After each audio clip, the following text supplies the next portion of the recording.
Irmãos, livro de Reis, capítulo 17, verso 1. Tá? Primeira Reis 17. Aleluia. Amém? Posso ler? Diz assim, ó.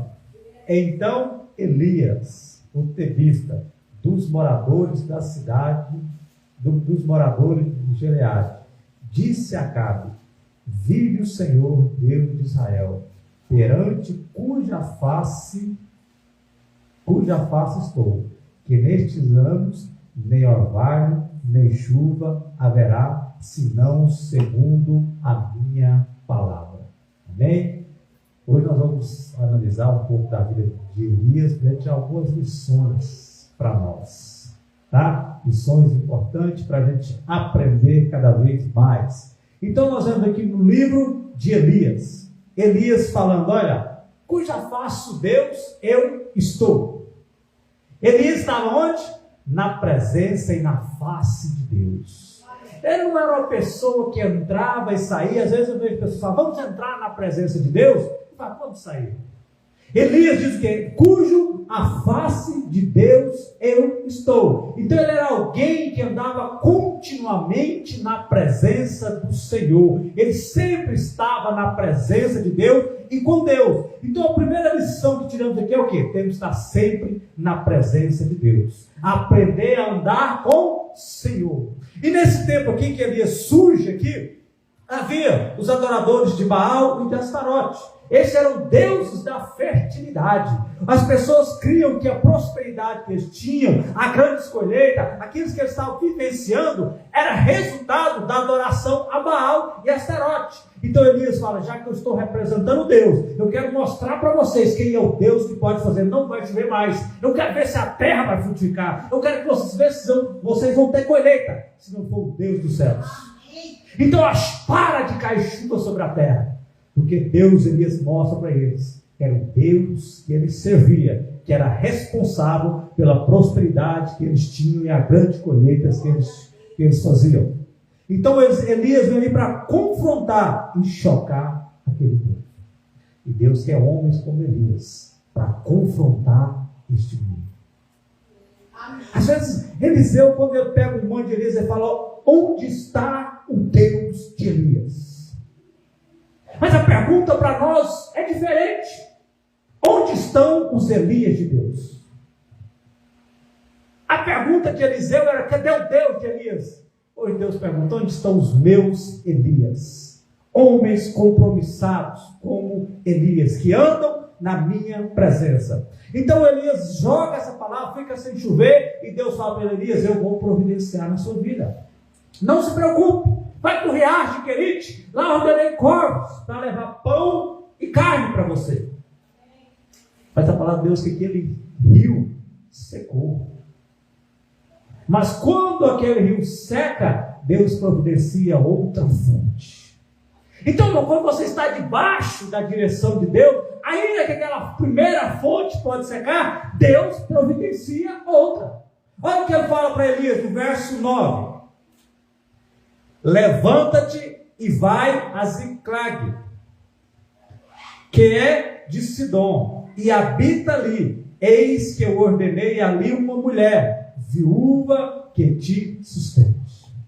Elias talvez ficou preocupado: o riacho secou, eu estou correndo, fugindo, escondido de Acabe. E agora? Deus, não se preocupe, Elias. Eu providenciei uma viúva para te alimentar. Então, quando andamos diante do Senhor, ainda que uma fonte seca, ele gera outra. Ele gera toda fonte de sustento na sua vida. Mas veja o que aconteceu. Verso 12 diz assim: quando ele chega àquela viúva, ele diz para ele: porém ele diz: vive o Senhor teu Deus, que nem um bolo tenho, senão somente uma botija de farinha numa panela, e um pouco de azeite numa botija. E veja aqui, vi aqui, apanhar 2 cavacos, e vou preparar para mim e para meu filho, para que o comamos e morramos. Ele é a fonte que Deus gerou para Elias. Elias, quando chega aquela mulher, ele vê ela falar: achei a mulher que vai me alimentar. Achei aquela que é a fonte do meu sustento. Mas ela diz para ele: será que Deus não se enganou não, Elias? Porque eu estou aqui com um pouquinho de farinha e de azeite. Eu vou fazer, meu intuito é fazer, comer, e o meu filho morrer de fome, porque não vai ter mais nada. Olha para onde Deus mandou Elias. Amém. Glória a Deus. Às vezes Deus manda você para um lugar para você ser um milagre naquele lugar. Amém. Às vezes você não entende: onde você me enfiou, Deus? Eu te enfiei aqui para você fazer a diferença. Você vai ser um milagre na vida dela. Então Elias que teve que fornecer o milagre. Mas o que é que nós aprendemos com Elias aqui? Elias podia ter pensado: acho que eu vi na mulher errada, vou procurar outra. Porque a mulher com um histórico desse, com uma história dessa, não está certo. Mas Elias fez o quê? Ele ficou firme. Não, Deus me falou. E se Deus disse, eu confio no Senhor. Você ficaria? Se você chegasse no lugar, alguém contar a sua história para ela, você não tem nem para ela. Vai ter para mim? Mas ele ficou. Deus mandou, ele confiou. E às vezes não deixe que histórias de fracasso, de desesperança, possa te desviar do propósito de Deus para a sua vida. Se Deus falou, vamos ficar firmes. Não deixe, talvez eu podia receber outra proposta. Não deixe que proposta te tire você do seu propósito. Quantas vezes nós temos um propósito com Deus e surgem propostas nas nossas vidas e nós abandonamos o propósito de Deus por causa de uma proposta? Às vezes uma proposta na nossa vida sentimental. Quantas propostas não surgem de um relacionamento bom para sair afastado dos caminhos de Deus e abandonamos o propósito para abraçarmos uma proposta? Fique no propósito, Senhor. Ele disse: eu vou ficar no propósito, ainda que pareça ruim. Não foi isso que Satanás fez com Jesus? Jesus manda as pedras se transformarem em pães. Se dobre e me adore, eu te dou tudo. Olha as propostas do inimigo. Deus falou: eu tenho um propósito. E eu vou ficar firme no meu propósito. Amém? 18, 21, tá? Capítulo 18, verso 21. Diz assim: então Elias chegou a todo o povo e disse: até quando vocês vão cochear entre dois pensamentos? Se é o Senhor Deus, seguiu. Se é Baal, seguiu. Porém o povo não respondeu nada. O povo não disse nada. Elias fez o quê? Está na hora de vocês tomar uma decisão. Se é a Baal, tudo bem, adore. Se você quer ficar no mundão, fique. Mas se é a Deus, fique firme com Deus, adore de verdade. Senão nós ficarmos para lá e para cá, nós não vivemos o melhor do mundo, nem o melhor das coisas de Deus. Porque convenhamos, o mundo tem muita coisa boa para oferecer para nós. Tem ou não tem? Mas se nós ficamos no meio do caminho, não desfrutamos do que Deus tem, nem vivenciamos o que tem lá fora. Então Elias falou: está na hora de vocês tomar uma decisão. Se é Deus e pronto. Se é Baal, vão servir. Mas parem de ficar em cima do muro. Aí eu vou ficar aqui, porque vai que os crentes estão certo. Vai que vai ter um arrebatamento, vai que Jesus vai voltar mesmo. Mas eu vou ficar no meio aqui, vai que não é bem assim.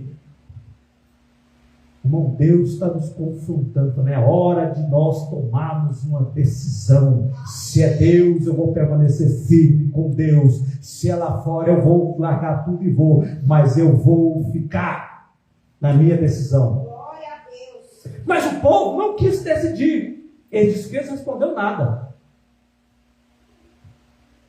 Não responderam nada para Elias. Preferiram ficar em cima do muro. Então Elias faz um grande desafio que nós conhecemos. Verso 30 diz assim: vocês sabem, vocês conhecem a história. Elias falou assim: olha, vamos fazer um altar, vamos subir para um monte. O Deus que responder com fogo é Deus. Imagina, mas pensem comigo. Estava o que era? 3 anos sem chover, não era? Por que o desafio não foi fazer chuva? Porque Deus falou para Elias o quê? Para ele procurar Acabe e queria mandar chuva. Então Elias já tinha promessa. Ele falou, chuva já vai acontecer. E outra coisa, tem 3 anos que esses profetas do Baal estão orando por chuva. Então eu vou dar uma chance para eles. Porque chuva eles não conseguiu. Vamos ver se pelo menos eles fazem fogo. Né? Vocês acham que eles não estavam orando para chover? Estava ou não estava? Estava. Quando eu morava em Trindade, na minha infância, nós tínhamos uma casa quase no limite do setor. E no final do setor tinha uma cerca e um pasto. Lá nesse pasto, no meio do pasto, tinha uma cruz. E parecia que era um túmulo assim de pedra, sabe? E todo mês de agosto, setembro, fazia aquela procissão de mulheres, ia lá para essa cruz orar. Orar para chover. Né? Eu vivenciei muito isso lá. Todo ano, né, faltava água, a cisterna baixava, aí vinha os caminhão-pipa, enchia os tambores ali, minha mãe ia lavar água no córrego. Eu achava aquilo bom. Eu gostava. Aquilo para mim era bom. Eu não fazia nem sentido se era escassez ou não de água, mas eu gostava de ir para o córrego, lavar roupa, ver aquele povo. Mas aquele povo, sabe o que me chama a atenção? Aquele povo tinha fé. Eles iam orar. E coincidência ou não, chovia. Mas aqui Deus falava o quê? Eu vou mandar chuva. Essa história me lembra de outra história de uma menina. Disse que a mãe falou para ela, olha, nós vamos orar para chover. E a menina correu lá dentro e pegou o guarda-chuva. E a mãe falou, mas para que esse guarda-chuva? Ué, mas nós não vamos orar para chover? Né? É esse tipo de fé que nós temos que ter. Então esse tipo de fé que Elias tinha, Deus falou que chover, eu vou falar para os Baal orar para chover? Eu vou falar para eles pedir fogo.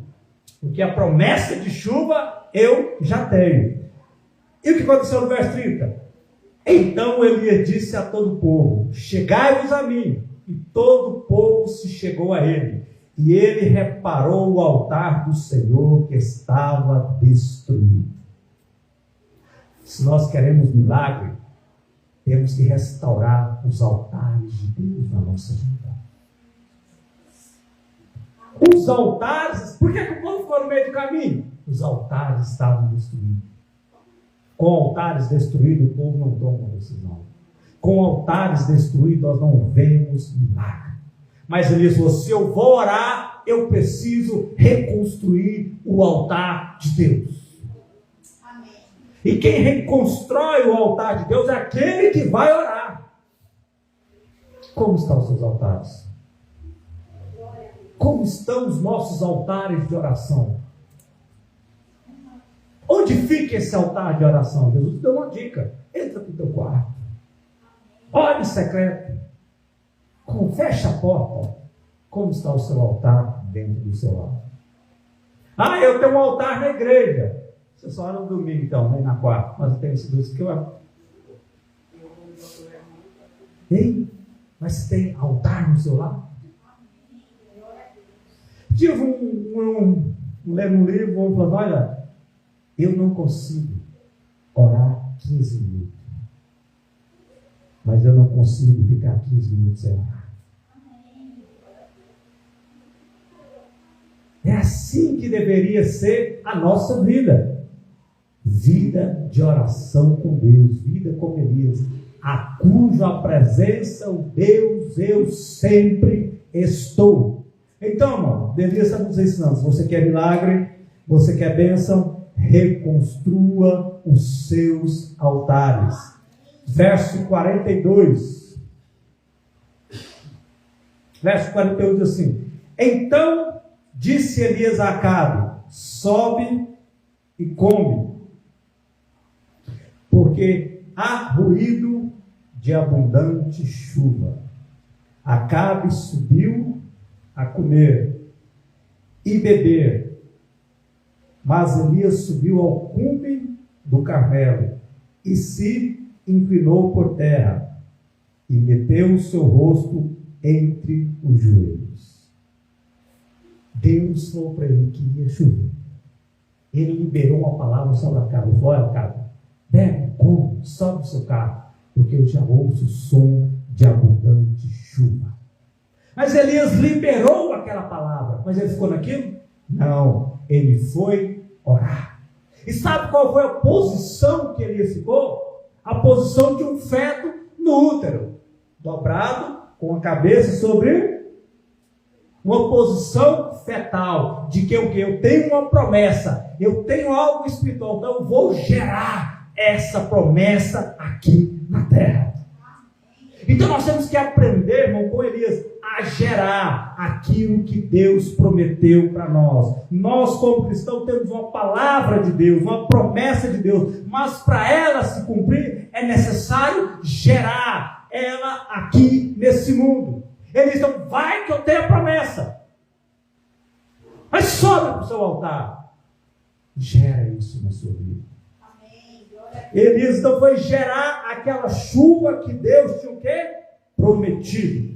Verso 44 assim: e sucedeu que a 7ª vez disse: eis aqui uma pequena nuvem, como a mão de um homem, subindo do mar. Então disse ele: sobe, e disse a Acabe: aparelha o teu carro e desce, para que a chuva não te pegue. Ele disse: eu estou vendo a chuva, mas eu preciso que alguém veja. O rapaz vai lá 7 vezes e volta. Na 7ª ele vê o quê? Eu estou vendo a nuvem. Mas é o tamanho da mão de um homem. É algo pequenininho. Se você já viu uma coisa, é suficiente. Vai haver chuva. Às vezes nós ficamos esperando coisas grandiosas da parte de Deus. E o que Deus precisa é que você só enxergue uma pequena nuvem. Você está procurando coisas grandes? Ou você consegue visualizar? Nem que sejam pequenas. Se você chegar pelo menos uma pequena, se agarre na esperança que Deus gerou. Porque veja bem, eu tenho uma promessa. Deus me deu algo. Um sinal que seja mínimo. Eu vou crer e vou confiar. Elias fala: manda Acabe pegar o carro, porque está vindo chuva. E a palavra de Deus que a chuva desceu. Verso 19 e 9 diz assim, irmãos, ó.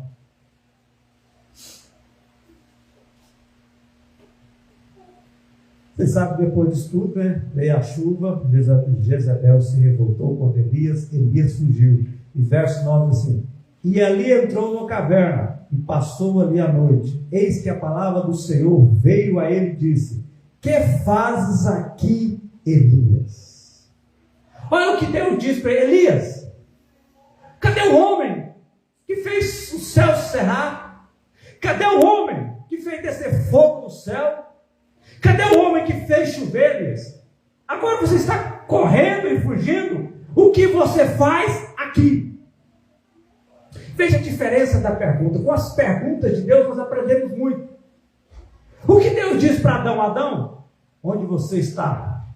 A pergunta onde você está quer dizer que o quê? Adão estava afastado de Deus, ou Deus estava longe de Adão. Mas a pergunta para Elias: Elias, o que você faz aqui?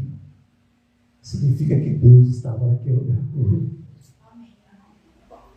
Quando estamos na presença do Senhor, ainda em meio à angústia, o sofrimento, as dores, Deus sempre está conosco.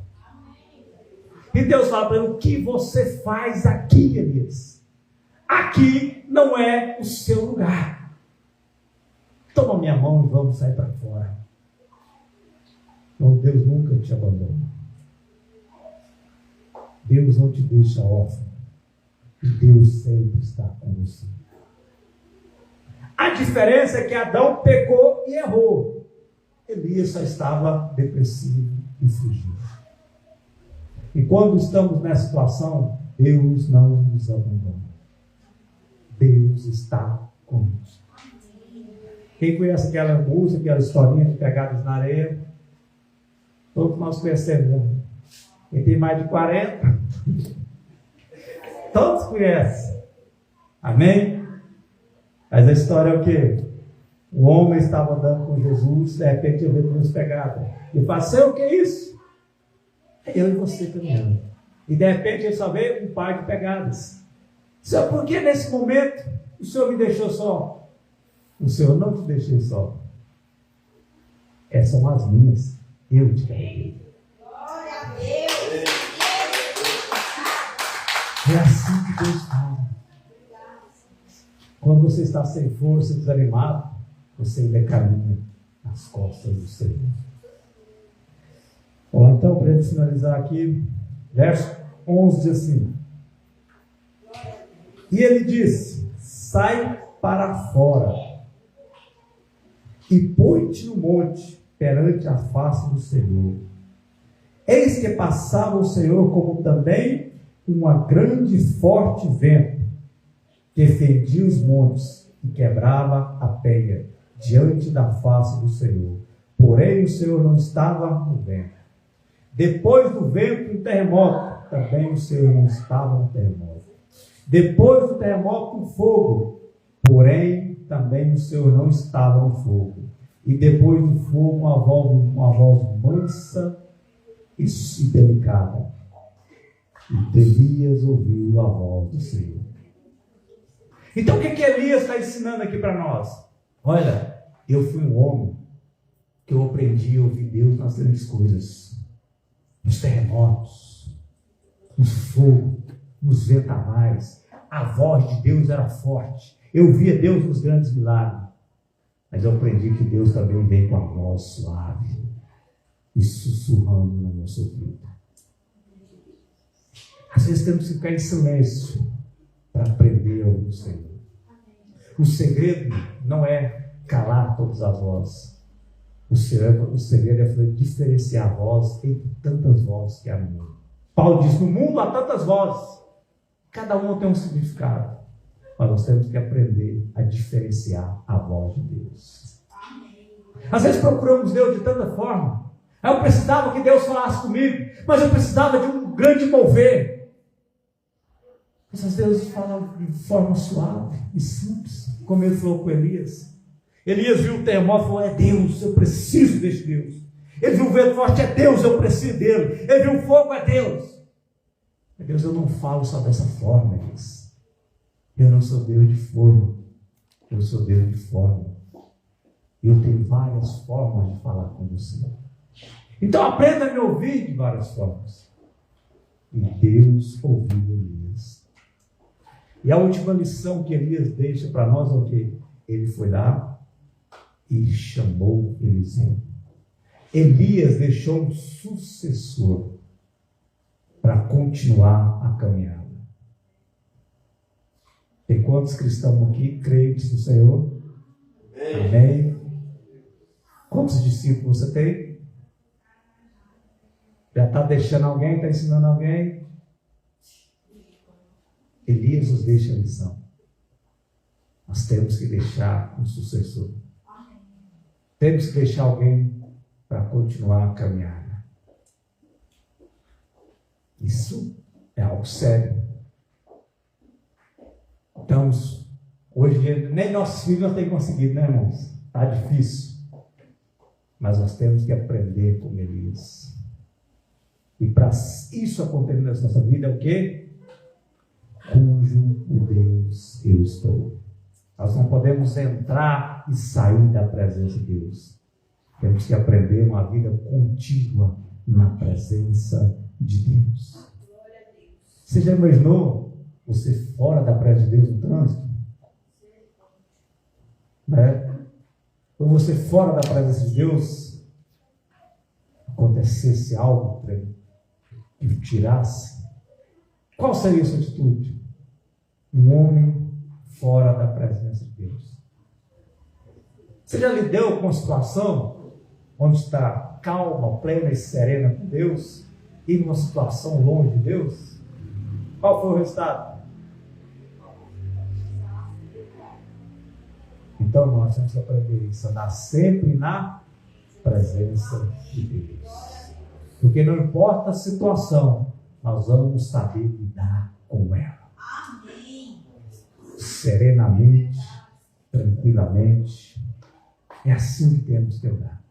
E você tem que aprender a andar isso. Olha a última ilustração aqui. Diz que 2 psicólogos, 2 psiquiatras, eles sempre se encontravam no elevador.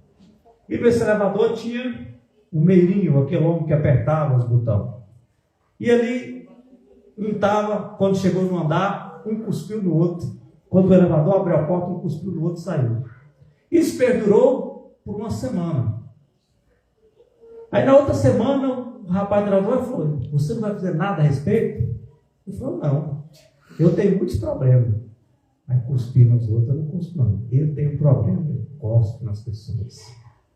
Para que se voltar na presença de Deus, andar na presença de Deus, muitas vezes entender que a outra pessoa tem um problema. Mas aquele problema eu não tenho. Amém? Vamos orar a este Deus. Aleluia. Deus é bom. Amém.